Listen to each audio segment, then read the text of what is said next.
ever, it's a historic moment because this is the first ever Zoom masterclass on Plov. And it's a really great pleasure to share with you on behalf of Uzbek community.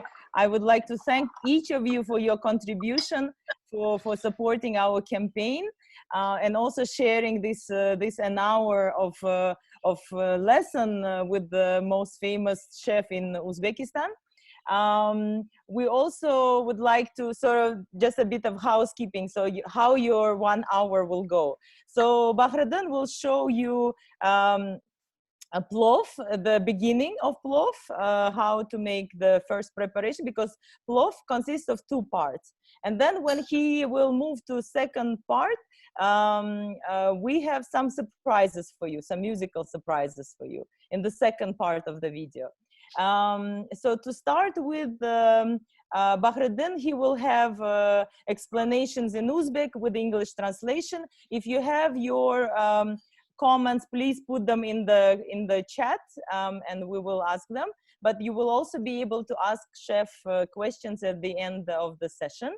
And yes, so we have 2 surprises for you in the second part of the lesson. So with this, I pass on the floor to Bahriddin. So Bahriddin is a celebrity chef who is very well known in Uzbekistan for establishing Guinness World Record and cooking the largest plov on the planet. And he also owns a number of businesses, restaurants, and some production lines in Uzbekistan. So he's also an entrepreneur, and he's been cooking from his childhood. So with this, I pass on the floor to Bahriddin. Bahriddin aka, передаю вам слово. Я вас кратко представила, и теперь вы можете начинать ваш мастер-класс. Avvalo assalomu alaykum barcha ishtirokchilarga. O'zbek tilida gapirsam bo'laveradi? Bo'laveradi, da. Avvalo xush kelibsizlar. Juda ham xursandman ko'rib turganimdan. Bugun o'sha Londondagi O'zbekiston elchixonasining Londondagi elchixonasi va u yerdagi bir qancha vatandoshlarimning tashabbusi bilan xayriya tadbiri, xayriya masterclassda ishtirok etmoqdamiz va buning uchun bizga imkoniyat yaratib bergan va taklif qilgan tashkilotchilarga rahmat deymiz va ishtirokchilarga ham minnatdorchilik izhor etamiz. Good afternoon, good morning, good evening to everyone. This is Bahriddin Chustiy. So he wants to thank everyone who organized this event, charity event, and everyone from Uzbek Embassy in London. So we're gonna start right now. Bahriddin, marhamat. Xo'p, bugun O'zbekistonda bir necha xil osh turlari bor. 80-yillarda chop etilgan kitobda ham shu atrofga ko'p qo'yilgan edi. Ushbu kitobda 80-yilda chop etilgan 50 xildan oshiq osh turlari bor. Bugun ushbu oshlardan biri bo'lmish Toshkentda to'y tantanalarga qilinadigan bayram palovini tayyorlashga harakat qilamiz. Uy sharoitida. So Bahriddin says we're going to cook very traditional plov from recipe which was written in 1980s. Usually we cook this type of plov for weddings, for big weddings. Yeah. Bahriddin. O'zbek palovi uchun asosan ishlatiladigan bu aynan bu palov uchun ishlatiladigan bu sariq sabzi. Sariq sabzi ham aynan Mirzoyi sorti va iloji boricha o'tgan yilgi hosil kerak bo'ladi. Sababi bu yilgi hosili suvli bo'ladi. Bizga aynan suv qo'shgan quruqroq sabzi kerak bo'ladi. So for this type of plov, we usually use yellow carrot, not the orange color one. And if it's possible, would be nice if you find the carrot from the last year season, because if you're going to use this carrots from this season, they're more juicy than the last year. And from last year, it's going to be a little bit drier than this year. So that's preference. Odatda oshlar uchun qizil sabzi ham ishlatadi. Ayrim bir rayon regionlarda, misol uchun deylik, Buxoro viloyatida, Jizzax viloyatlarida, Marg'ilonda u yerda qizil sabzi ishlatadi. Qizil sabzi bilan sariq sabzining farqi xususiyati shundaki, sariq sabzi qizil sabziga nisbatan birinchidan qattiqroq bo'ladi Ikkinchidan suvsizroq bo'ladi. Uzoq pishishi mumkin bo'lgan oshlarda bir necha soat, 2 soatlar mobaynida pishadigan oshlar uchun aynan sariq sabzi ishlatish maqsadga muvofiq. Jizzax yoki bo'lmasa Buxoro viloyatlarida bu oshlar biroz tezroq yoki bo'lmasa so'fi palovida sabzi kamroq qo'yilganligi bois qizil sabzi ishlatiladi. Well, in some of the regions of Uzbekistan, they use it's orange color carrot. The reason is the orange color carrot it's much softer, more juicier, and it's easy to cook. It's faster to cook. So usually they use this type of carrot in Bukhara region, Khiva, Jizzax. So outside of Tashkent, I mean. Aksar palovlar uchun sabzi albatta somonchi shaklida to'g'ralishi kerak bo'ladi. Lekin ayrim oshlar bor, misol uchun deylik, sitora palovi deydi yoki shodibek palovi deyshadi. U yerda sabzilar behilar qilishadi ayrim holatlarda. Kubik shaklida to'g'raladi ayrim joylarda. Qizil sabzi sababi uzunchoq shaklda, somon shaklida to'g'ralgan sabzi ezilib ketib qoladi uzoq qaynaganligi sababli. Okay, so another thing, when you cook yellow carrots, sometimes it might get too soft. So that's why they use the orange one, and it's in different shapes, so he wouldn't lose his shape, and it's gonna stay like this in beautiful shape. So she's not gonna break up while you're cooking. And usually those type of plov called sitore and shodibek. Shunaqami? Shunaqa. Endi o'zi haligi so'z boshida qozonga kirishdan oldin bir aytib qo'ysam, osh uchun osh so'zi, oshpalov so'zi oshga qo'shiladigan 7 ta mahsulotlarning bosh harfidan olingan bo'ladi. Men buni sizlar uchun oldinroq yozib qo'yishga harakat qildim, ko'rinadimi yo'qmi bilmayman. Oshpalov so'zi oshga qo'shiladigan 7 ta harflardan iborat. 7 ta harfning bosh harflaridan iborat bo'ladi.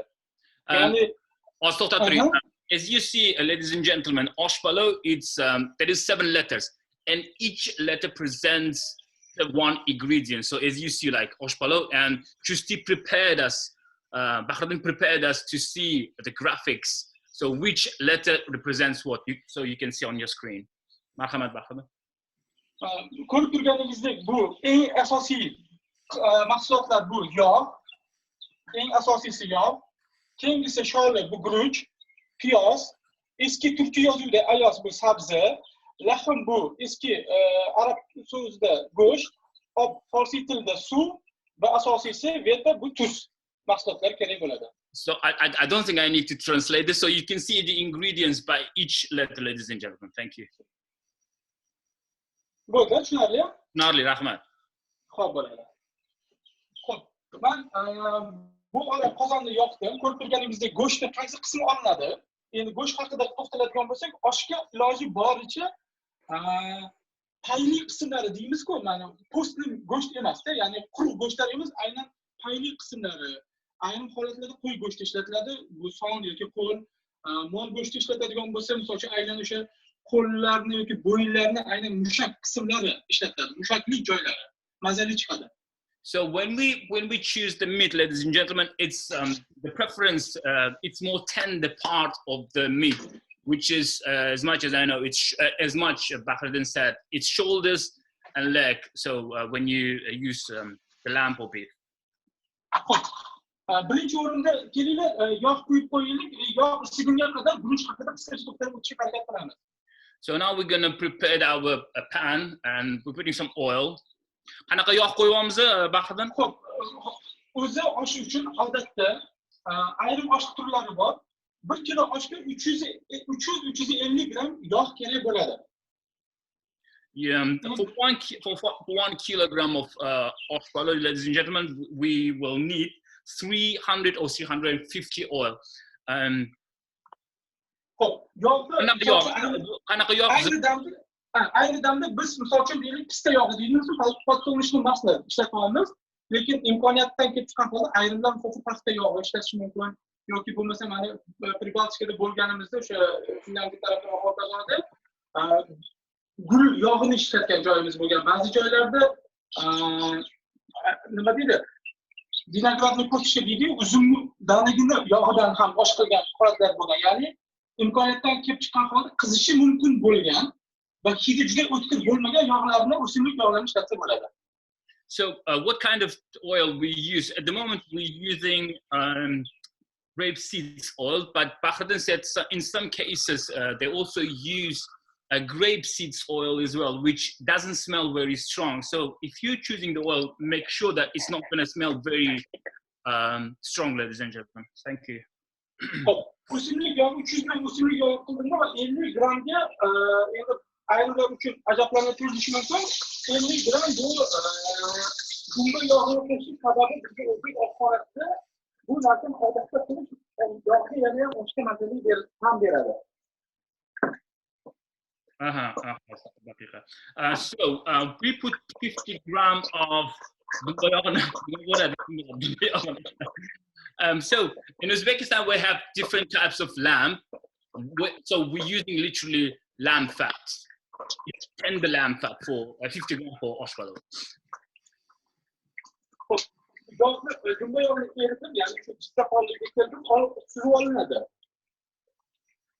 Bahriddin yana bir marta yaqinroq gapirasiz mikrofonga, ovozingiz sal uzilib kelyapti.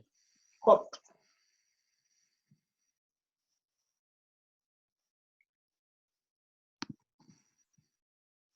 Yo'q, umuman yo'qolib qoldingiz, Bahriddin. Bahriddin aka, мы вас не слышим. Сейчас. So while we are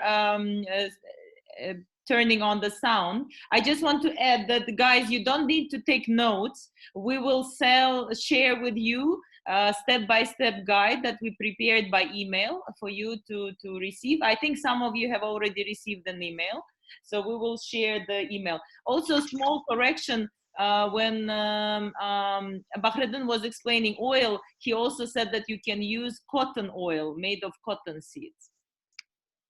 And the fact we're using it's lamb tail. Someone just commented on our comments. Thank you very much for. Hello. Ana eshitamiz da Bahriddin. Marhamat. Kamera yo'qmi? Yo'qmi? Yo'qmi?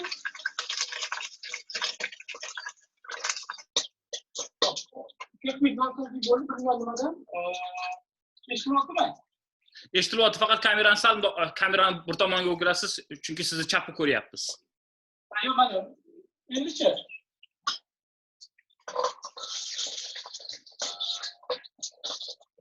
Bahriddin kamerada Mana endi to'g'ri bo'ldi. Rahmat. Aha. Uzr, texnik nosozlik. Biz boya o'tganimizdek, ayni damda charmi yog'i yoki dumba yog'ini eritib, qo'yib olamiz. Nima deydi? Suzib olamiz. So when we put lamb tail fat inside, so we literally fry them, and it's blends with the oil we used that we put we used earlier before, and so the rest we take out, which we call that jizza. Jizza deymiz, shunaqami? Jizza, xuddi shunday. Endi bizda o'zi osh qilish uchun odatda 2 soat vaqt kerak bo'ladi. Lekin vaqt qisqaligini inobatga olib, biz ikkita zirvat deymiz, ikkita zagotovka tayyorlab qo'ydik. Bittasi guruch quygangacha variant, ikkinchisi haligi guruch soladigan qismi, ya'ni 2 bo'lim qismini hozir tushuntirib o'taman. O'shaning uchun hozirgi kunda eng avvalo guruchni yutishdan boshlab guruch suvga yutib qo'yishimiz kerak bo'ladi. So usually we need 2 hours, ladies and gentlemen, for cooking oshpalov. But what we do now, Bahriddin prepared 2 separate pots. So first part is going to be until we put the rice, and the second part, so where we actually put the rice and the rest. Mana suvni yutib qo'yaman. Hozir avvalo guruch haqida qisqa to'xtalib o'tadigan bo'lsa, darvoqe, O'zbekistonda bir necha xil guruch turlari bor. Bugun sizlar uchun aynan olib kelingan mana 4 xil guruch turibdi. 4 xil ko'rib turganingizdek. Ushbu guruch Andijon oshi uchun tayyorlanadigan, ko'proq Andijon tayyorlanadigan devzira guruchi hisoblanadi. Bu o'sha aynan Andijon tomonlarda yetishtiriladi.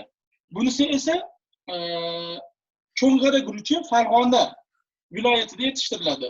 Bu alanga Xorazm viloyatida yetishtiriladi. Bu kruglozерновой deydi-yu ruschalab aytganda. Mana bu lazer длиннозерновой hisoblanadi, mana lazer. Farqini ko'rasizlar hozir. Bu kruglozерновой. Bu длиннозерновой. So Bahriddin prepared us 4 types of rice at the moment. So the brown one, the dark one, is Andijan, from Andijan region, and it's called Andijan. It's called Devzra. And the next one, light brown, it's from Fergana region called Chungar. And the white one we saw, it's called Alangan, and it's round shaped, ladies and gentlemen. And the rest is, you can see they're long shaped than the other rice. Hozir qanaqa guruch ishlatamiz bunga Bahriddin? Bugun qanaqa guruch olamiz. Hozir demak go'sht olamiz. Okay. Marhamat. Hozir go'sht olamiz, mana qizib turgan yog'ga go'sht olamiz. Qizib mana shu oq yog' kerak bo'ladi.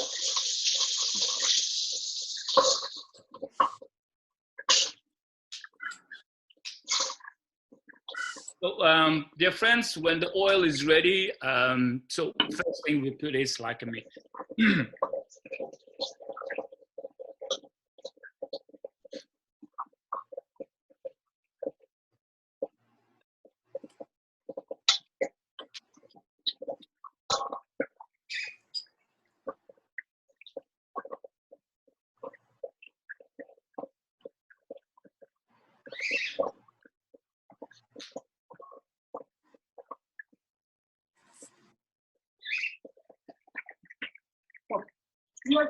Qo'shganimiz sababi boyagi aytganimizdek, agar qo'y go'shti bo'lsa, tuyoqlari bilan qo'shilsa, bu ichidan chiqayotgan ilik hozirgi kunda juda moda bo'ldi. Ilik yeyish, ko'kni yeyish, oshga bu narsani qo'shsa yana ham bir ta'm qo'shadi. Ilik eriganlik oshga. So as you see, it is not only meat. Bahriddin also adds some bones as well. So. And the best oil inside of the bone, it's very popular and it's quite delicious, and it also gives you this amazing taste for oshpalov. Bahriddin aka, вопрос от зрителей. Вы положили кипяченую воду в рис, и сколько нужно замачивать рис? Рис должен как минимум полчаса должно стоять в воде, как минимум. Можно сказать, на теплой воде. So, friends, there'll be questions how long before we had to put rice in the water. At least 30 minutes, and it has to be warm water.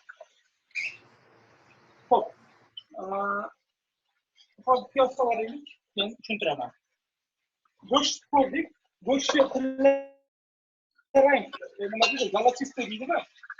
Qo'rishga bo'lgandan keyin, qo'rishga bo'lgandan keyin piyoz tashlaveramiz, piyoz qo'yamiz. Odatda 1 kilo go'shtga, boya aytganimizdek, odatda O'zbekistonda oshchi 1 kilo guruchga hisobini oladi. 1 kilo guruchga 1 kilo go'sht, taxminan 1 kilo 2 sabzi va 1 dona piyoz kerak bo'ladi.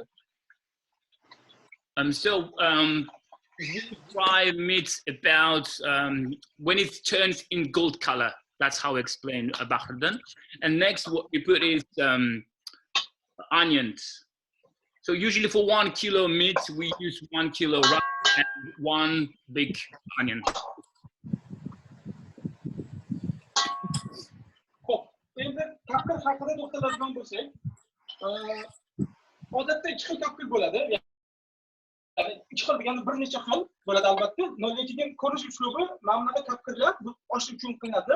Bu kapkirlar odatda chuqur qozonlar uchun, ya'ni o'choqda qilinadigan o'choqdagi qozonlar, sharobrozni deydi-ku, mana shunaqa sharsimon qozonlar uchun bunday kapkir ishlatiladi. Va bu kapkirlar sharsimon qozondan oshish oson bo'ladi.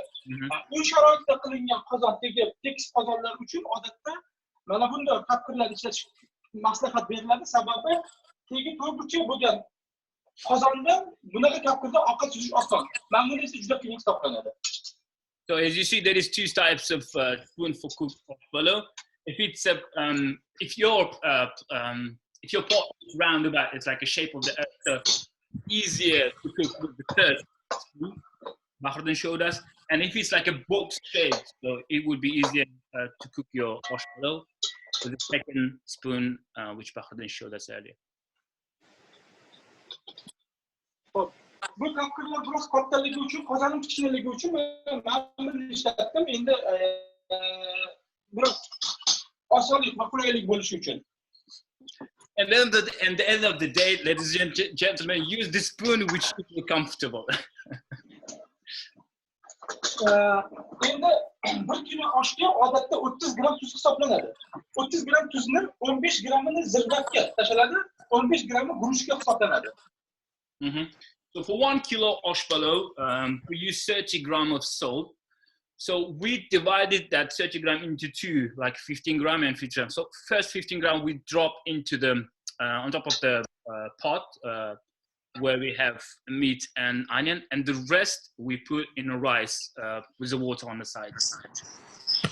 1 kilo oshga 1 litr yoki 1 litr 200 gram suv ketadi. Bu agar qozon olov baland bo'lsa 1 litr 200 millilitr suv, 1-2 millilitr suv nima deydi, bug'lanib ketib qoladi. Agar past olovda bo'lsa va go'sht yumshoq bo'lsa 1 litr suv kifoya qiladi. 1 kilogram osh palov, we use about 1 liter water or 1 liter 200 milligram of water. It depends. If your fire is very high, so usually it takes 1 liter and 200 milligrams of water. Mana boyagi 15 yarim osh qoshiq 15 gram tuzni 1 litr suvga qo'ydik biz. Qo'shdik. Va juda hamma ham emas va hamma ham bu sirri etmaydi. Ayrim hollarda katta oshlarda 1 kilo oshga 30 gram shakar ham qo'shib yuboradi odatda. 30 gram shakar. 30 gram shakarni qo'shib suvga aralashtirib omoqda tayyorlaniga nima deydi? Namakov deymizmi yoki shakarli suv deymizmi? Shunaqa tayyorlab qo'yamiz. So little correction, sorry, my mistake. 50 grams of salt we put into water in a jug, not in a pot. And also sometimes we use 30 grams of sugar on top of that water. Bahriddin, shakar nimaga ishlatiladi oshga? Oshga haligi nima deydi? Shirin shuni tam berish uchun aynan to'y oshi, hamma oshda ham emas. Hamma oshda ham emas. Aynan to'y oshida, Toshkent oshida ayrim holatlarda shakar yoki novot qo'shish shunaqa bir anusi bor, udumi bor. Bu oshga yana ham qo'shilishi uchun. So it's not every time we use sugar for osh palov. I think it's mostly it's used in Tashkent, so make osh palov more sweeter. Piyozimiz qovurildi, taxminan biroz qovurilib o'ldirdik deymizmi, nima deydi? Balanshiroq qilindi. Endi esa sabzi tashlaymiz. So after we fried meat and onion, so we can check when the onion is fried properly. Then when we can put the carrots. Sorry. Haligi biz uy sharoitidamiz. Ayni damda bu oshni o'zimiz tayyorlab o'zimiz yeymiz. Shu bois men qo'llarni soldim. O'shaning uchun hozirgi holatda karantindan kelib chiqqan holda perchatka qilib deb qattiq nadomat qilmanglar, iltimos. Of course, everyone should follow the hygienic, but that's why Bahriddin says everything is fine at home. He wants to make sure that you follow the hygiene when you cook osh palov. Sabzini tashladik. Endi suvni qo'yamiz. So we put both types of carrots and we're putting our water on top. Bahriddin, bu suvimiz iliqmi yo sovuqmi, issiqmi? Suv iliq. Agar boyagi holatda biroz tezroq tayyorlanishni xohlasangiz, iliq suv qo'yganingiz yaxshiroq. So if you want to cook osh palov faster, water is supposed to be warm, and make sure that you mix that properly when you put sugar and salt. It's blends very well. It's again, if you want to cook your osh palov faster, yeah, make sure that the. Ayrim palovlar, misol uchun deylik, Farg'ona oshi yoki deylik boshqa bir choyxona palovlarda sabzi qovuriladi. Ya'ni u qovurma osh bo'ladi. Jigarrang tusga ega qo'rma osh bo'ladi. Toshkent oshi nima deydi? Proparinni deydi, bug'langan, ko'proq proparinni tushib qilingan osh bo'lganligi bois biz sabzini ko'rib turganingizdek.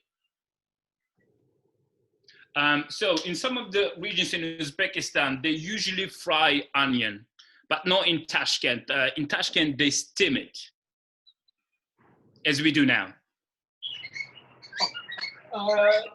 No'xat, yutilgan no'xat. Odatda 1 kilo oshga 50 gram xom no'xat olinadi. 1 kun oldin yutib qo'ysangiz, yutilgandan keyin holati 100 gram bo'ladi. So next we put chickpeas. It's 50 gram of chickpeas for 1 kilo osh. So if in the water like one day before you cook oshpalo, so it's going to be ready next day. But also I think we have I saw in supermarkets in London, so you can get chickpeas in water like already. Как выключить? Что я выключу? Endi bu odatda no'xat ustiga qo'yib bug'lanib pishishi uchun ustini bunday yopib ham qo'yadi. Odatda sababi mana bu qozon nima deydi, qopqog'i ustida sirkulyatsiya bo'lib bug'lanib no'xat pishadi. Bahriddin, mana shu qo'ygan idishingiz bu shishami bu? Farqi yo'q, shishami yoki bir bu shisha. Temir. We put small pot on top of the chickpeas, so it's going to cook in steam. So we're going to cover the chickpeas usually. Haligi qopqog'ini yopishdan oldin ozgina qora murch, nima deydi, garoshik deydi-ku. Mana shunday ozgina qovuramiz. Black peppers. Ta'mga ko'ra. Va albatta zira kerak bo'ladi. Zira bu juda ham oshga eng asosiy ta'm beradigan va maza beradigan nima deydi, ziravorlardan biri hisoblanadi. So it's cumin seeds, which are actually the most important ingredient, which gives you essence for oshpalo. Mana normal holatda, xuddi shunday holatda kamida 50 daqiqa yoki 1 soat mobaynida past olovda miltillab qaynash kerak bo'ladi. Guruch so'g'imga qadar kamida 50, bo'lmasa 1 soat 10 daqiqa qaynaydi. So next step, dear friends, we had to boil that about 15 minutes in very low fire for the next 50-60 minutes. Xo'p. Endi hozir biz vaqtda yutish uchun boya aytib o'tganimizdek, bu narsani olib qo'yamizda, bu narsani keyin o'zimiz pishirib yuraveramiz. Lekin sizlar uchun 1 soat qaynatib qo'yilgan tayyor zirvakni olamiz. Bu narsani nomi zirvak deb ataladi o'zbekcha oshxonasida. So what we do next is we said, as Bahriddin said earlier, he prepared 2 different pots. So we're going to win the time. We're not going to wait another 50-60 minutes. So just imagine this 50-60 minutes past. So and next step, we're going to look exactly like as you see on your screen. So he boiled this for 50 to 60 minutes, depending on the quality of meat, right? Yes. Mana o'sha qaynagan taxminan 50-60 daqiqa turgan holatda. Endi biz suvimiz bir qaynab chiqqunga qadar guruchni yuvib olsak yaxshi bo'ladi. Guruchni yuvguncha ba'zi bir savollar bo'lsa, guruchlar yuvib tayyorlanguncha savollar bo'lsa bemalol That's how it's exactly how it's going to look like after 60 minutes of we boiled the whole pot. And next step is we're going to wash the rice, which we put in the water like flour cooking.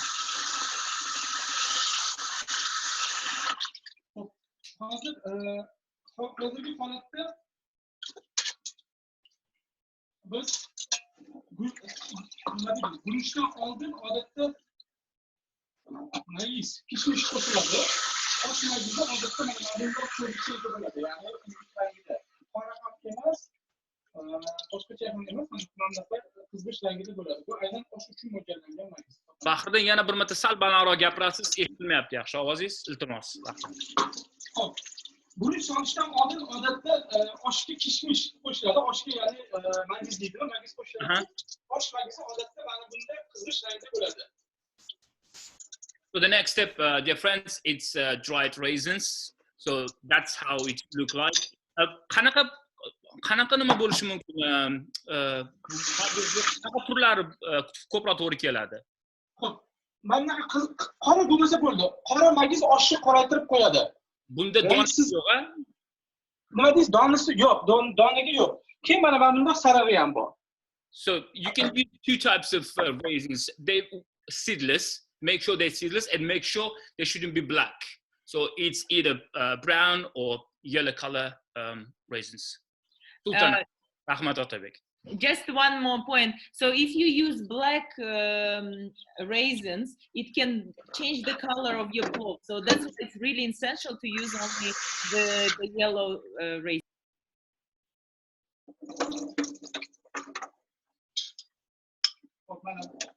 Qaynab chiqdi.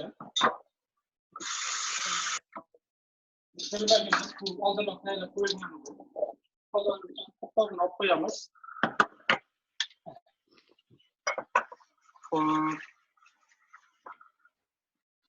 Qaynab chiqdi. To'g'raymiz. Qarasa.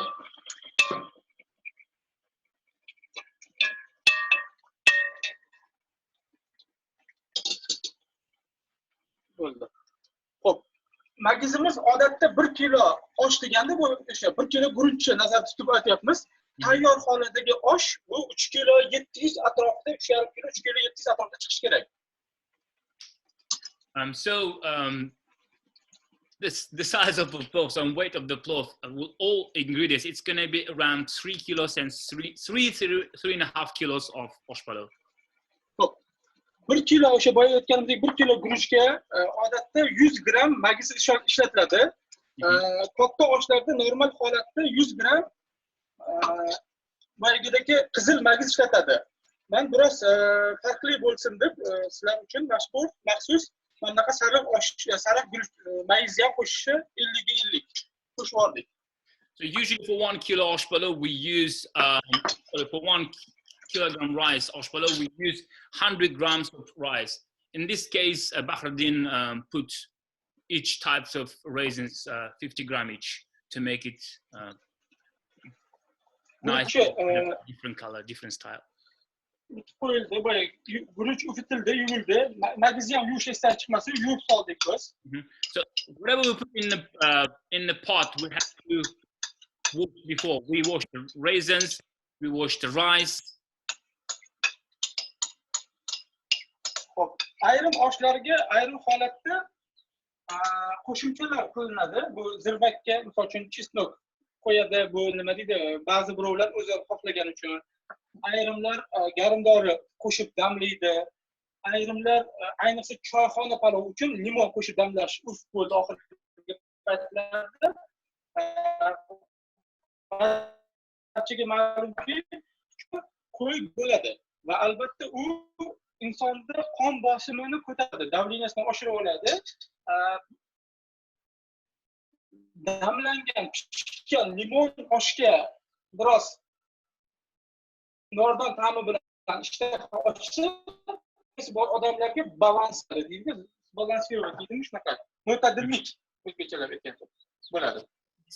It's again difference. It's again up to you. It's preferences. In some cases, they put garlic or they put lemon because when we use lamb fat, it gives you it's quite heavy for some people. So lemon kind of balances. It makes balance, so it's not going to be that heavy.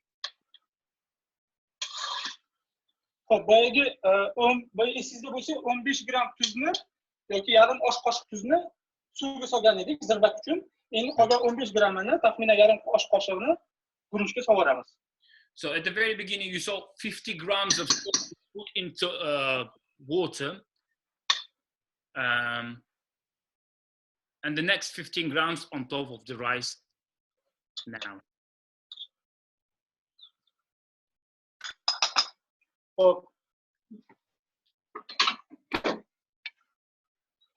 Men biroz ustini yopib qo'yaman, bug'lanishi uchun. Taxminan 3-5 daqiqa. 3-5 daqiqadan keyin biroz tag'langandan so'ng taxminan ochamizda guruchni 2-3 marta aylantiramiz. Ya'ni shunaqa bosqich 2-3 marta. Ayrimlar ko'rsataylik. ayrimlar suvni nima deydi, qo'ldan 1 santimetr yuqori bo'lsin deydi. Unaqa bo'ladigan bo'lsa, osh sal biroz bo'sh bo'lib qoladi, qarshi bo'lib qoladi. O'shaning uchun iloji boricha mana osh deyarli suvi bor yoki yo'q bilinmas. Ko'rib turganinglardek. Iloji boricha parlab pishirish kerak bo'ladi. Ana o'shanda guruch nima deydi, rassipchitay bo'ladi-da, lekin. So what we do next, we close the pot for 5 minutes, and after 5 minutes we open and we just mix just the rice, not the whole pot, just the rice. We just turn a few times. And Bahriddin also wanted to say, in most cases, they say about water, how much water we should put. Usually, most of the people, they put like a little bit extra on top of it. It has to cover with the water and 1 centimeter up. And it's not really a good idea because the rice or oshpalov could be very soft and it might turn into porridge. If you know what I mean. So that's why water should be a little lower than the rice. It shouldn't cover the whole rice.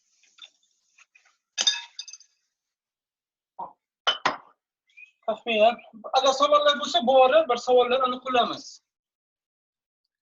Bahriddin, keyin mana yana siz shaxsan o'zingiz osh yeganda yoniga nima qo'shib yeysiz? Masalan, bir xil salat bilan yeydi. Men odatda anor qo'shib yeyman. Inglizlar ham juda ham shu yoqda anor qo'shib berganim juda ham bir boshqacha qabul qilishdi. Palovga qo'shimchalar bu O'zbekistonda palovga qo'shimchalar mavsumiy bo'lgan. Ya'ni mavsumga ko'ra qo'shimchalar ham o'zgargan. Mana misol uchun deylik, vodiy taraflarda bu narsalar ko'p uchraydi. İlk bahor oylarida oshga odatda ko'k piyoz bilan rediska qo'shib yeyish urf bo'lgan. Keyinroq nima deydi? Недозрелый urf deydi, g'o'ra yoki dovchani qo'shib yeyish urf bo'lgan.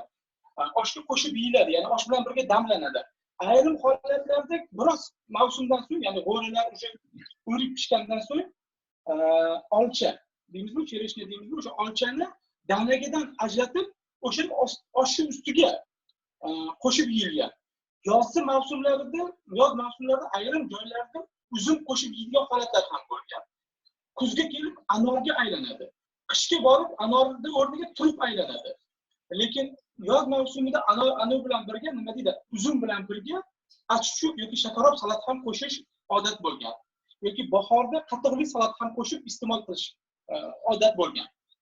Rahmat. So I was just asking Bahriddin, what could be good as a side dish for oshpalov?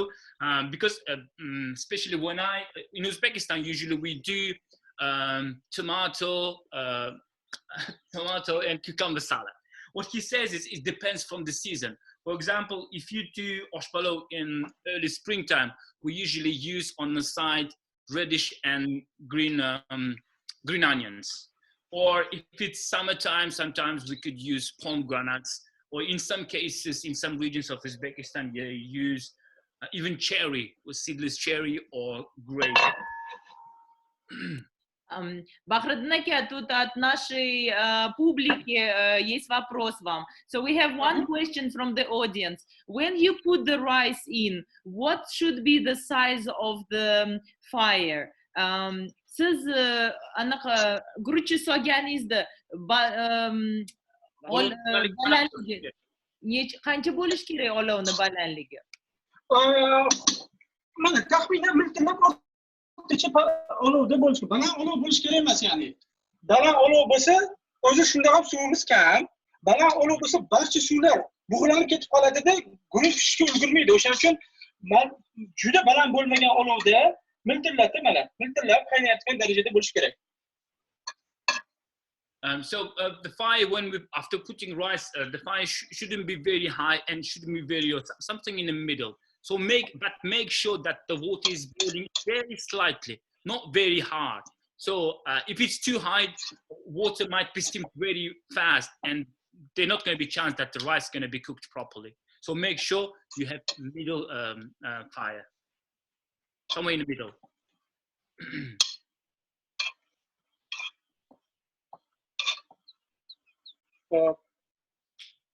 Ziradan yana tashlaymiz. Chunki boyagi ozgina ziramiz, bu ustiga edi. Bu hozirda guruchiga, bunisi unisiga. Nima deydi, zirvagiga. But we put just now 50 grams of, as we said earlier, cumin seeds.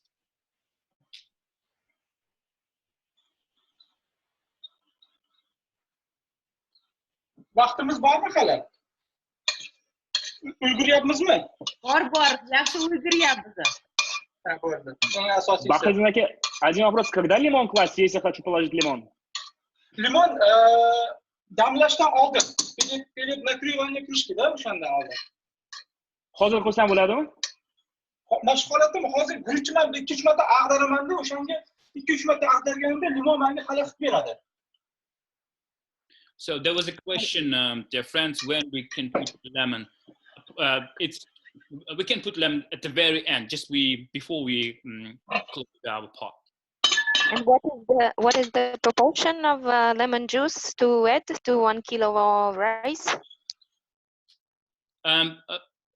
Bahriddin, bitta limon yetadimi mana shu nimamizga? Yo, ikkitami odat? Yo'q, odatda mana boyagi eng asosiyini aytish esdan chiqibdi.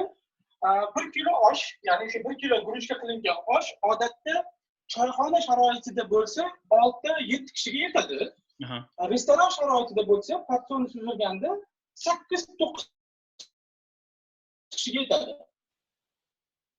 Ya'ni 6-7 kishiga choyxona sharoitida ikkita laganga suzadi. Agar ikkita laganga ham bir xillik mo'tadillik bo'lsa desa, 2 dona sovarsa ham bo'laveradi. So yeah, it's up to you. It depends how many guests you have. Sometimes you could put 2, so divide it into plates, or you can just put 1 if it's just one big family. Quick question: do we squeeze the lemon or just put the whole lemon on top of it? Bahriddin, limonni siqamizmi yo shuni prosta o'zini qo'yamiz, siqmasdan? Yo'q, mana o'zi odatda bu limon butunligicha qo'yasiz. Butunligicha qo'yasiz. Pishgandan keyin bu ezilib pishadi. Ichi suv bo'lib ketadi. Shunda oshdan otishni tashlasizda siqib oshni ustiga suzib yuborasiz. Finally. So we don't squeeze laganga, qozonga emas, laganga. We don't squeeze lemon. We just put lemon like itself, and at the end, when we put oshpalo on the plate, so we can just cut lemon a little bit, and just on top of the plate, we can just squeeze half lemon to each plate when it's ready. So it's going to be ready during when we put it inside.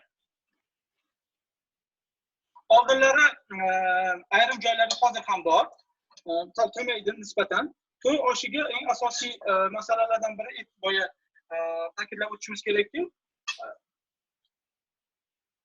oldinlari biroz ko'proq zarchava qo'shilardi. Esimda bor, bundan bir 20 yil muqaddam biz Toshkentga ilk kelgan paytlarimizda osh yegandan keyin og'zi atrofi sarg'ayib qolardi. Ya'ni oldinlari zarchavasi, o'sha kurkumasi ko'p bo'lardi. Hozirgi kunga kelib biroz kamaydi. Odamlar osidan nomiga ayrimlar to'y oshi uchun qoshig'i uchida yoki pichog'i uchida o'sha zarchava qo'shish holatlari ham uchraydi. Bu nimaga, rang berish uchunmi ovqatga? Biroz rang berish uchun, ha. Maza ham beradimi? Oshga ham maza beradi, ham biroz tillarang tusga kirishi uchun. So another thing we can use for oshpalo, dear friends, is turmeric. So it's gonna, of course, it's gonna give nice color to our rice, and of course, it's gonna give a extra taste to oshpalo.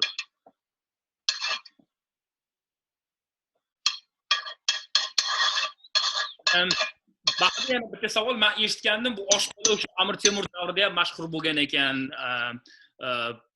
Shunaqa bir eshitgandimki, afsona Amir Temur so'ragan, shef-povurlarga aytgan, menga shunaqa bir ovqat yaratinglarki, soldatlarim qoni to'q tursin degan ekan. Keyin o'shanda shu oshpalo o'shanda yaratilgan ekanmi? Shu bu bir variantlardan biri, shu oshpaloning kelib chiqishi meni eshitishimga qaraganda. Aha. Sizda qanaqa versiyalar bor? Bu narsani o'zi boshida aytishimiz kerak ediki, lekin yaxshi eslatdingiz. O'zi palov deymiz, o'zbek palovi bu ko'pincha hazillashib ham aytaman, ijtimoiy tarmoqlarda ham yozamiz. Plov больше чем еда deyman bu haqida. Sababi biz osh bu shunchaki taom emas.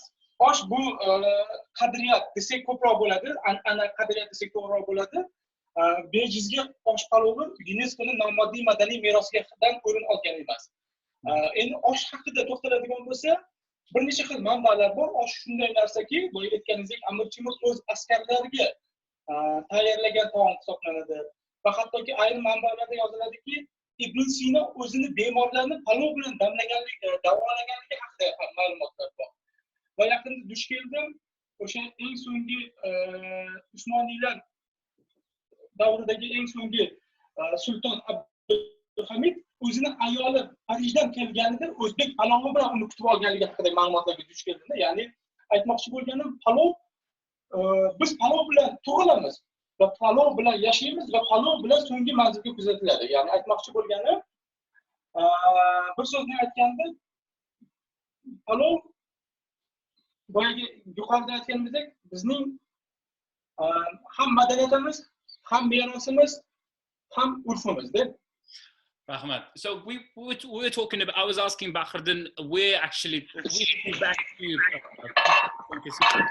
where it's been created. I mean, how long, how old is oshpalo? So I've been saying that one of the legends say that Amir Temurlan was asking his chefs, can you make some food, some Uzbek food, so my soldiers would be strong and healthy and fit? So that's when they created oshpalo. But there is, of course, it's one of the versions, one of the legends. And Bahriddin oshpalo is not just a food; it's more than a food, because in our culture, when you're born, we make oshpalo for the guests, and also when we get married, we do again oshpalo, and also when we die in funerals, we also make oshpalo. So it's not just a food; it's more than food.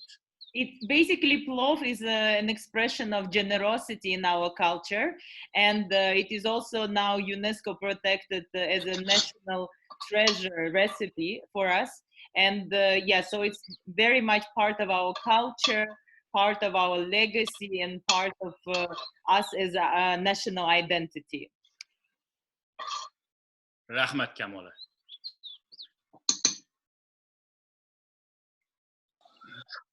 Just a quick note. I would like to just add that you know, Uzbek plov, it's become as an Uzbek brilliant cuisine from Uzbek side because they turn it into the masterpiece. But as a matter of fact, plov comes up from a nomad side, from Mongolians, because when they were traveling from one place to another, the easiest thing to keep it without any kind of food wastage, it was a rice. And they were having horses and cows on the side while they were moving from one side to another. That's why there's main ingredients of the pilaf rice is rice, meat, and carrot. Carrot has been added later on. Ya Rahmat Jamshid. Bahriddin aka, ну что, bir ikkita savol olamizmi yoki anaqa syurprizni ko'rsatamizmi? Xo'p, menda taxminan guruch bo'lib qoldi. Boyagi ko'rib turganimizdek, odatda buni qandoq qilinadi? Guruchlar birinchidan bilinadi uzayganligi. Endi hozir kamerada ko'rinadimi yo'qmi bilmayman. Nisbatan uzayganligi bilinadi. Ikkinchidan olib yeganda bir 80% ga guruch 80-90% ga tayyor bo'lgan bo'ladi. Haligi al dente deymiz-ku, ana o'shanda holatlarda uje ungacha suv ham kamayadi, ustini yopib damlab qo'ysa bo'ladi. So what we do next, ladies and gentlemen, so we had to check our rice, so you can see that the rice are now bigger than before, and you try the rice. So when you try, it's supposed to be just like it, just about to be ready. So it's much softer, but it's not ready yet. So that's where we're supposed to close the pot and steam it. Taxminan bir 2 daqiqa, 3 daqiqalardan keyin ustini sekin yopsak ham bo'laveradi. So now, Bahriddin said after 2-3 minutes we can just close the pot. And olav o'shnaqa turaveradimi yo ozgina tushiramizmi? Sal pasaytiramiz, olovni pasaytiramiz. And the fire has to be go down to minimum.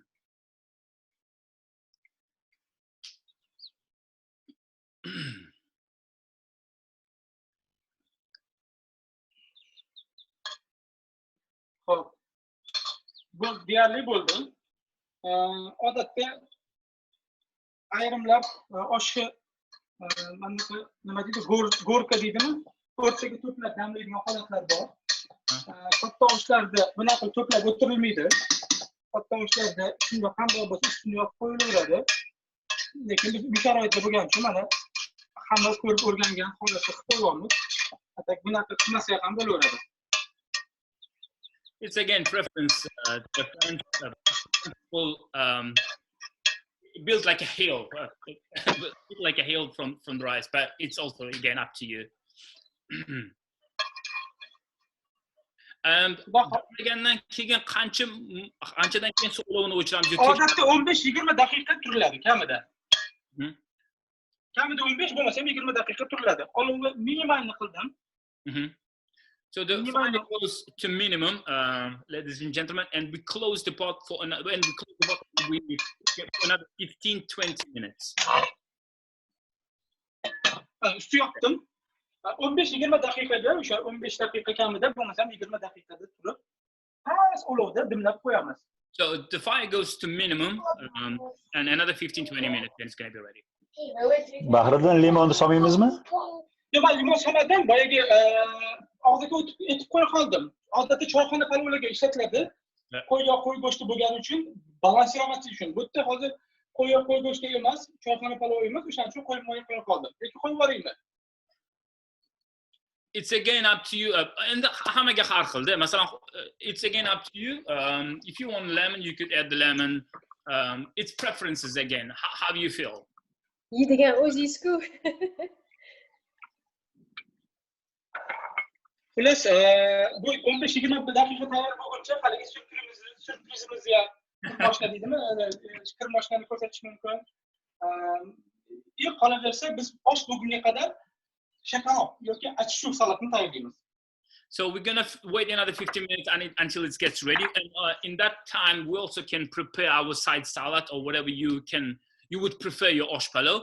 And I'm going to ask Kamola announce our prize for you today, a surprise. Okay, guys. So I just want to remind you that you don't need to take any notes. We will send the recipe and list of ingredients that you need and step-by-step guide. We will also send you contacts for our company in London that can make you ready-made plov. For example, our friend Nandita is now enjoying already the plov that was delivered to her this morning. And also our company Oshpas, our partner company, can deliver for you the box with raw ingredients that just is ready for you to make plov. Now, ladies and gentlemen, we will travel with you to Nukus. Nukus is the capital of Karakal, Pakistan.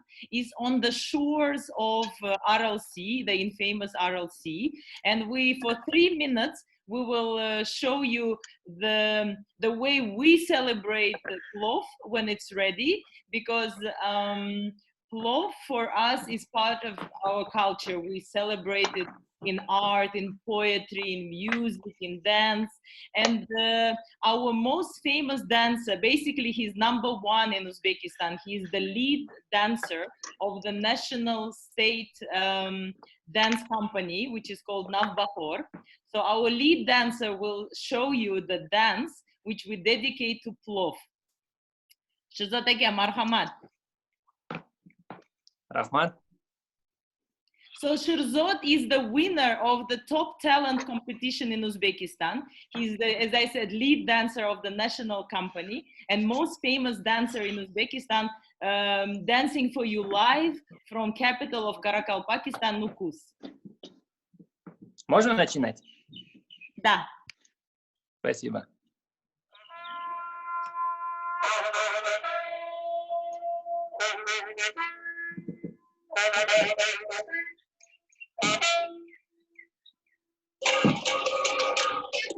Опа!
Actually, Plov. Bravo!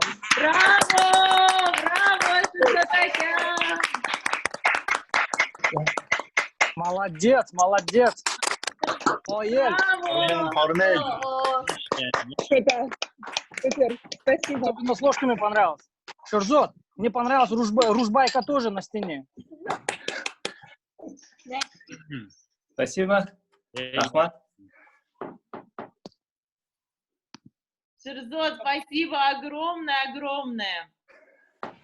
Так, ребята, and now, ladies and gentlemen, we will travel back to Tashkent, and we will travel to the house of one of the most famous Doira player. Doira is a type of musical instrument that is commonly used in Central Asia. It's round and it looks like this, so it's like drum. It's a type of drum. And the Utkir is again from our national state dance company, member of the music orchestra there. He's one of the most virtuoso music players on Doira, who will show you the art of playing on Doira. But we will surprise you a little bit, because even I am myself have seen only one Doira, but our master takes it to completely different level. Please enjoy, and please mute yourself.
Bravo. Ey yashang, qo'lingizdan qo'ymasin. Спасибо большое. Bravo, Utkir aka. Вообще zo'r bo'ldi bugun. Rahmat kattakon. Rahmat kattagon sizga. Judayam maza qildik. Rahmat, sog' bo'ling. Rahmat sizga Utkir aka. Okay, so then we move back to Bahriddin in Tashkent to finish his plov. Plov deyarli tayyor bo'lib qoldi. Boya aytib o'tganimizdek, oshga yoz mavsumlarida hozir endi qishki yozim bor, oldinlari bo'lmasdi. Achchiq salati yoki shakarob salatini qilish, qo'shimcha qilib yeyish lozim edi. Achchiq salatini agar so'zma-so'z tarjima qiladigan bo'lsak, hammaga ma'lum, achchiq va shirin, chuchuk. Achchiq bu qalampir, chuchuk bu pomidor. Ya'ni hamma biladi, o'zbek pomidorlari dunyodagi eng shirin pomidorlardan biri hisoblanadi. Hattoki o'sha hozirgi kunda eng ya'ni sobiq MDH davlatlardan oladigan bo'lsak, Moskvadagi va hokazo eng mashhur restoranlarda ham aynan o'zbek pomidori deb sotishadi. Dear friends, we are preparing cider salad for our oshpalo, which is achchuchuk, and the name and the meaning of the achchuchuk is it's made of tomato and cucumber and green pepper. It's not green pepper. Pepper. Pepper, yeah. Chili pepper. Chili. Hot. And probably many of you know, especially if you're from Uzbekistan, that Uzbek tomatoes are most sweet in former Soviet Union, and it was a very popular. I do remember myself being a student and going pick up some tomatoes. Some of the tomatoes would taste like an apple. I'm not exaggerating, but they were really sweet and nice. So that would be perfect side dish for oshpalo. Boya ko'rib turganingizdek, bularni hammasiga oldindan yuvib qo'yganmiz. Bularga odatda pomidor ham, piyoz ham qo'lda to'rg'alish kerak edi. Boya ko'rdik, qo'lda to'rg'aldi. Ayrim holatlarda, ya'ni oldinlari qo'lda to'rg'algan piyoz ham, pomidor ham, hozirgi holatda bu qo'lda to'rg'ilgani erinsa, nima deydi, doska deydimi? O'shani to'rg'asa ham bo'laveradi. So we prepared all the vegetables, we washed them. So usually Bahriddin cuts all the vegetables on hand, but not on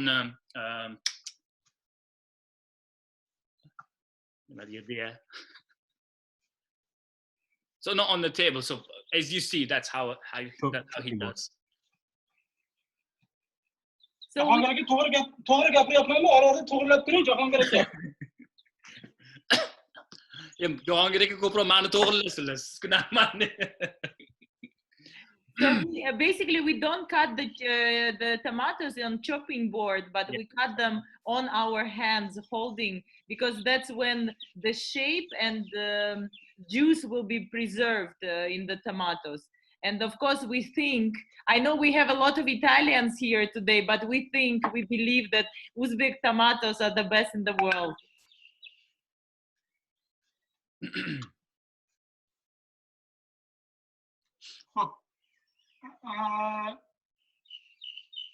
Odatda qizil piyoz ishlatdik. Uy sharoitida oq piyoz yoki bo'lmasam luk repch deydi-ku. Oq piyoz, boshqa piyoz qilinadigan bo'lsa, u piyozni qizil piyoz yoki bo'lmasam shamlot deydimi, boshqa piyozlarga nisbatan achchig'i ko'proq bo'ladi. O'shaning uchun achchiq bo'lganligi bois uni odatda nima deydi, piyoz to'g'ri bo'lganda sovuq suvda yaxshilab ezib achchig'ini chiqarib olish kerak bo'ladi. Agarda qizil piyoz yoki bo'lmasam boyagi shamlot deydimi, o'sha achchig'i kamroq piyozda ishlatadigan bo'lsak, buni yuvish ham shart emas. Agar yuvaman desangiz, bu sizning ixtiyoringiz. So about onions, ladies and gentlemen, usually white onions, they're quite strong and can be quite sharp. But you had to wash them before you add in the salad. If you use a red onion, they're less sharp and they're not very strong. So you don't really need to wash them after you cut. Bahriddin, yana bir narsani so'ramoqchi edim. Toshkentda shunaqa odat borda, agar bilmaysiz, siz xabaringiz bormi yo'qmi? Odatda kuyov uylangandan keyin o'sha ko'pincha payshanba kuni osh qilib yeyishadi. Shuni ham bir ta'riflab bera olasizmi agar shu ma'lumotga ega bo'lsangiz? Xo'p, o'zi oldinlari hafta kunlari endi buni hozircha ochib bilmadim. Odatda haftaning kunlari turli o'zbek oshxonasi taomnoma bilan belgilangan. Misol uchun oldinlari deylik dushanba kuni misol uchun suyuq ovqat qilinsa, seshanba kuni ribni jem bo'ladigan bo'lsa yoki oldinlari issiq paytda payshanbani ribni jem deyishardi. O'zbek xonadonida payshanbani aynan plovni jem hisoblashgan, ya'ni kechqurunlari osh qilingan. Nimaga? Buni albatta yozib manbalar yo'q, lekin yosh ulug'larimiz aytishadiki, albatta buni juda ko'p foydali xususiyatlari bor. Albatta plov bu ko'proq quvvat bo'ladigan taom hisoblanadi. Bekorga bejizga Amir Temur o'z askarlariga ham jangdan yoki yurishdan oldin osh yedirgan emas, balki quvvat bo'lsin deb. Va albattaki payshanbadan jumaga o'targacha bu ya'ni to'g'ri ma'noda qabul qilasizlar, balki primoy efirda hijolatli bo'lishi mumkin. Payshanbadan juma kechasiga bo'ladigan, misol uchun deylik, er-xotin munosabatlarida paydo bo'lgan farzand yaxshi bir salohiyatli farzand bo'lgan bo'ladi hisoblanadi. O'shaning uchun salohiyatli farzandlar kelajakda tug'ilsin deb ham payshanba kuni osh qilingan va quvvat bo'lsin deb osh qilingan. Rahmat, salomat bo'ling. As a child, I do remember we would cook. I mean, we would do cook sometimes osh palov every week on Thursday, and I did ask Bahriddin why it's on Thursday. So usually on Thursday, probably it also gives you full energy for the whole weekend, and you can spend the nice night with full of energy with your loved ones. So it gives you like energy. And Bahriddin also mentioned that the child's in the future going to born very healthy and strong because of the osh palov on Thursday. So please do your osh palov on Thursday and make love. Rahmat, Bahriddin. Joyingiz sog' bo'lsin. Endi mana hali biz ikki kishimiz, o'shanga piyozni kamroq aniga, nima deb salatni kamroq qildim. Albatta bu salat uchun o'zbek rayhoni, ya'ni rayhon juda ham albatta o'zbek bo'lish shart emas. Rayhon juda ham bir asosiy ключевой mahsulotlardan biri hisoblanadi. So we're adding some basils on top of the salad, and Bahriddin also mentioned that the basils is one of the main ingredients in Uzbek cuisine. Whatever we cook, salad, soup, osh palov. I do remember my mom, if she cooks any food, there always would be a basils in most of the time on the table. Endi boyagi aytganimizdek, o'zbek oshxonasida ikkita ko'pincha salat bor. Misol uchun osh bilan qo'shadigan shakarov va achishuk dedik. Achishuk bu piyoz bilan, mana piyoz, qalampir va pomidordan iborat bo'lgan narsalar. Shakarov deganda shakar bilan op, ya'ni bunisi op, bodringni 90% suvdan iborat. Shakar bu pomidor boya aytganimizdek eng shirin pomidorlar O'zbekistonda yetishtiriladi. O shirin pomidor bilan birga op qo'shilganda shakarop bo'ladi deb bizning ustozlarimiz bir paytlar shunaqa deb tushuntirishgan. So there is two types of salad, side salads for osh palov. The first one we call achishuk, which Bahriddin made, and another one called shakarop, which literally sweet tomatoes and cucumber. So it's also the name means cucumber. It's 90% of the cucumber is water and the tomato is sweet. That's why it's called shakarop, which is sugar and water.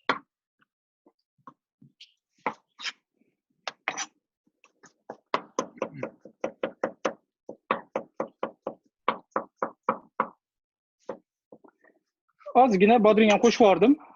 Haligi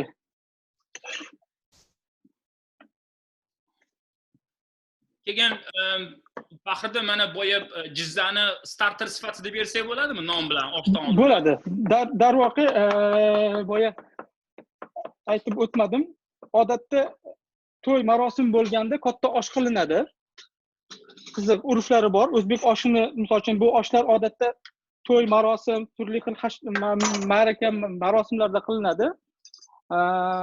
Jizzasi suzib olingandan keyin oshdan qozondan jizzasi suzib olingandan keyin jizzaning ustiga piyoz to'rg'ib o'sha qozon boshida xizmat qilayotganlarga berilgan odatda bir burda non bilan o'sha yerda osh pishishiga 3 soat 4 soat odatda bo'lsa katta oshlarda. Quvvat bo'lsin Och qolmasin, quvvat bo'lmasin deb mana shu osh qolmasin, quvvat bo'lsin deb mana shu narsalar berilgan. And I was asking Bahriddin if we can use those tail lamb fats as a starter. And what he was saying is during the celebration, when we cook oshpalo, usually there won't be just one person involved for cooking. There would be several people. Someone would help with rice, someone would help with fire. So they would have that as a snack because the plov would be cooking last probably. Sometimes we would go for 3-4 hours. So yeah, in our case, probably we would have as a with nice crispy bread. Qozonimizni ochdik. Magical moment. Magical moment, ladies and gentlemen. So we open our pot. Qozon ochildi. Guruchlarni bir chekkaga, xudo xolisa bismillah deb guruchlarni bir chekkaga olamiz. So we take our rice on the one side. Xudo xolisa dona bo'lgan bo'lishi kerak mana. Rice is not very sticky. It's like it's not like a porridge. So you can see it's very separated. It's not together. Mana. Eshitilyaptimi?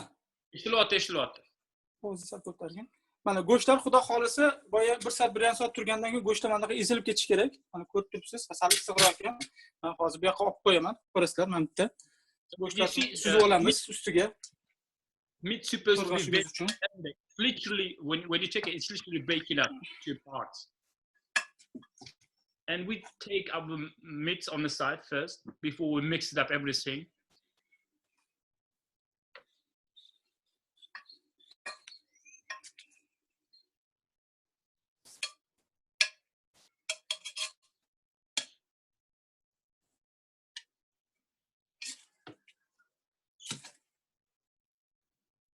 Sal ko'targanmi?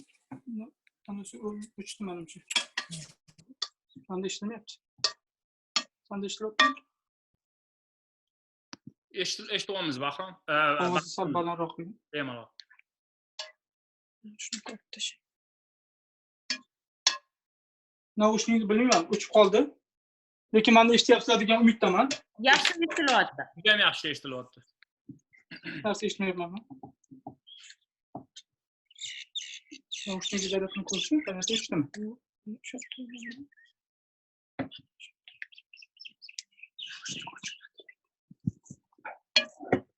Xullas, go'shtlarni ajratib oldik. Eshitamiz sizni, eshitamiz. So we separated our meat from the rest of the food, and we had to mix very gently. Qani, bismillahirrohmanirrohim.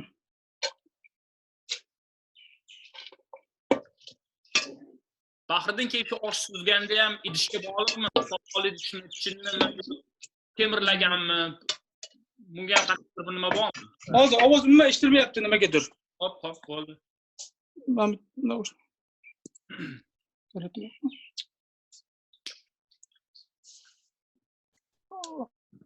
uzilib qoldi, hozir bir daqiqa.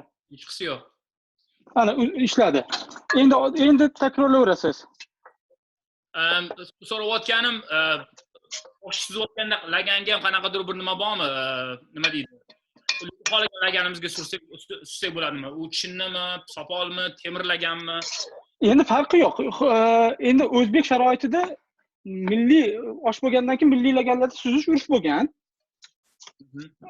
Milliy laganlarda suziladi. Endi hozir bizda sopol lagan bo'lganligi bois sopol laganga suzish. So usually in Uzbekistan, we use big white plates for oshpalo. But I'm sure many of you have these beautiful china plates from Uzbekistan, which are handmade.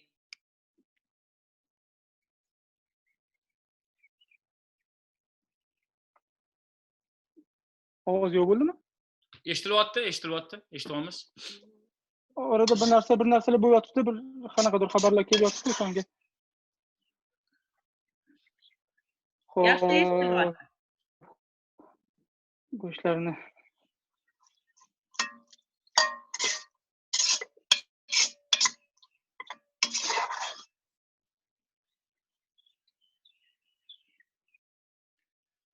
So as you see, he mixed up everything. And as much as I know, try to not break carrots. Ana. Xo'p, qozonimiz tayyor. Endi o'zi oshlarga o'zbek xonadonida qazi qo'shib yeyish burish bo'lgan. So ladies and gentlemen, this is qazi, which is qo'yib qoldim. Horse meat. It's like qazi oldindan pishirib qandoq bo'lar ekan? Keyin O'zbek O'rta Osiyoda shu ot qasi juda bir And also, as much as I know, horse meat is full of protein. Yeah, it also can be quite heavy. It gives you lots of energy, actually. Okay. I think so. He's just adding meat, I think, on top of it. Actually.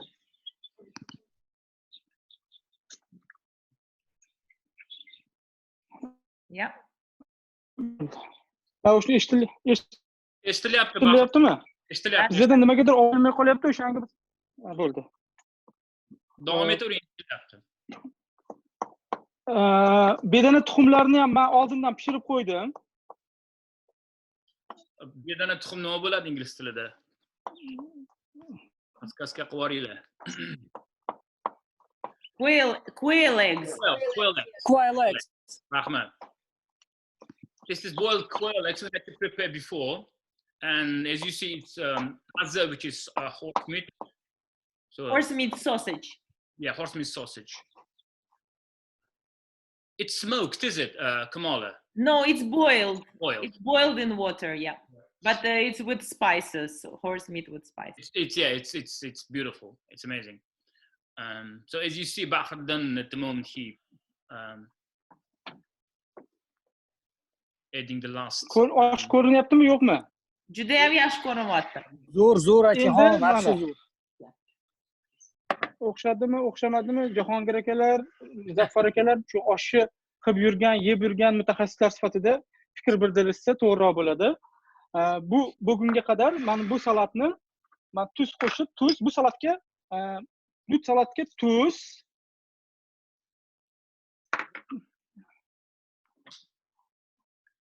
So for our side salad, a little bit of salt.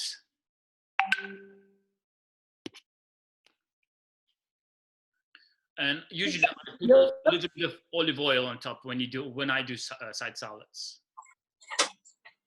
Ayrim holatlarda bunga turli xil o'simlik moyi, jumladan misol uchun deylik olivka masli deymizmi, zaytun yog'ini qo'shib iste'mol qilsa ham bo'laveradi. Aslida unga hech ehtiyoj ham yo'q, lekin shinavandalar, xohlovchilar qo'shib yeyverishi mumkin. Zaytun qo'shishi. Yeah, as I just said, it's also preferences up to you. I usually add some olive oil, but again, if you like, I usually add some olive oil again.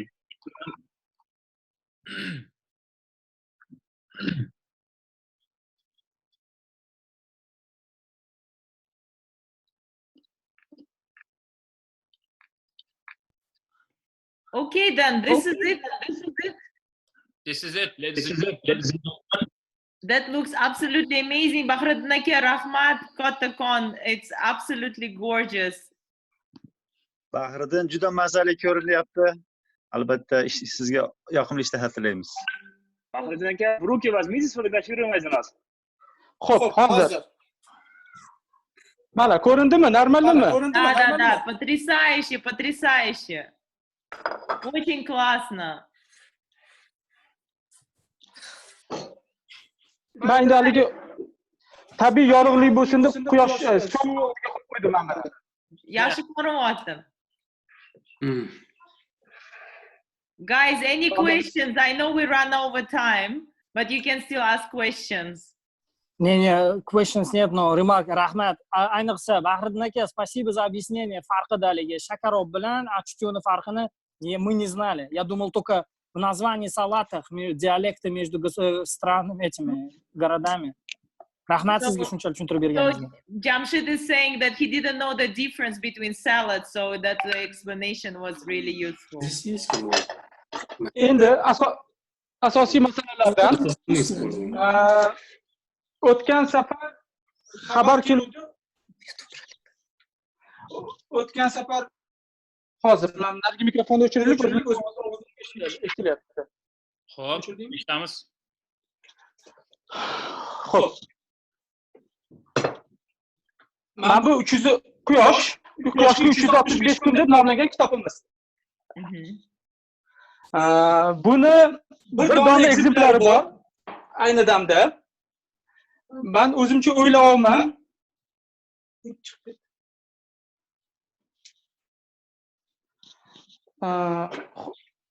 Ushbu ishtirokchilarning ichida bir auksion qilsak, kim bir ko'proq xayriya uchun hissa qo'shsa, ana o'sha odamga mana shu kitobda bitta nusxasini dastxati bilan bersak.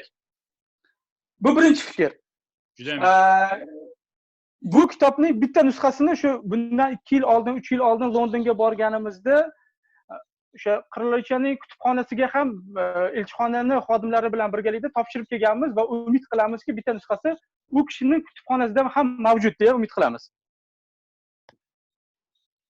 So this copy is also in the Queen's Library in London, and this is the last copy of the previous edition. It's the cookbook by our chef Bahriddin. It's called 365 Days Around the Sun, and it's the recipe book that he will sign with his autograph. So guys, we will accept biddings. You can submit your biddings for this. Otherwise, we will choose somebody via lottery who participated in today's class. And it's in British Library as well. Excellent. Шикарная идея. Excellent. This is the participation. This is the certificate for the Guinness World Record. Incredible. Absolutely amazing.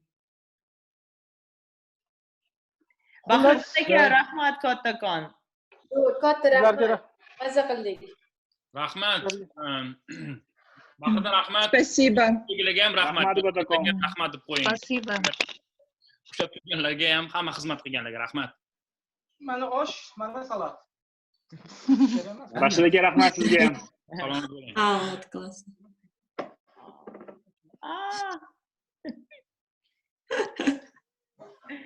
Wrong phone. Yeah. Qo'lim kuydi. Tegiga bitta Ay, sog' bo'ling. Rahmat, kattakon. Bravo. Qo'lingiz dard qilmasin. Sog' bo'ling. Qoyil.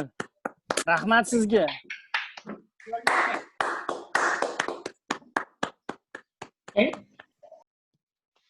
Great. Thank you so much. Excellent. Thank you very much, guys. With this, our lesson is over. Please post comments on our Facebook page, and we look forward to see you on our next Zoom class. Okay, thank you very much, Kamola. Thank you, Kamola, for organizing this. Wonderful. You're a star. And everyone. Obviously say no. Thank you. Amazing as always, Kamola. Спасибо большое. Спасибо, Bahriddin aka. Bahriddin aka, rahmat, kattakon. Amazing class. Sherzod, спасибо вам, Nukusi. Sherzod, thank you to Nuku in Nuku's greeting. Вам тоже спасибо. Спасибо. Bahriddin aka. Very good. Спасибо. Спасибо большое, Таня. Спасибо. Таня, спасибо. Thank you, Kamola. Thank you, Elizabeth. Thank you for translating. Chanel, what a beautiful day, Chanel. Thank you. Have a good day. Bye. Hi. Chanel, where are you calling from? I am calling from Italy. Italy. Also, my friend with me. Amazing. Someone talking about the tomatoes, by the way. I don't say anything about it. Yeah. So you're actually calling from Pachino, right? Yeah, close. This is amazing. From Sicily, South of Lovely. Amazing. So we have Australia Gold Coast Galia here. Yes, amazing. There was someone from New York. I wonder who it is. Is he around? Makhzuma from Canada, she was here as well. Zuma, are you still here? No, I think she left, just left. Geneva as well. Geneva, hello Geneva. Oh, Geneva has a good plov, huh? Well done. Wow. Someone has been prepared. Excellent, excellent. And by the way, I have a little. I'm like really hungry. Yeah, I have a little remark like in regards of the plov on Thursdays. If you remember, guys, and previously, like back in the years, Uzbekistan was quite a religious country, like such as Bukhara and others. And weekends were not on Saturday, Sundays. Weekend were on Friday. And one of the reasons why plov on Thursday evening, because quite a heavy and very, as you know, powerful meat. So you can't have that during the working days. So Thursday, it was like an hour Friday evening. So that's why plov Thursday has been moved on a day before the weekend. Okay, thank you very much. So basically our dancing class comes back next Sunday. Next Sunday at 11 o'clock, as usual, we will have a different dance. So hopefully see you, most of you, next Sunday. Thank you so much, Kamola. See you next Sunday. Thank Great, you. thank you very much. It was a great adventure. Thank you. Fantastic. Bye-bye. Yeah. Ah, Galia, really amazing.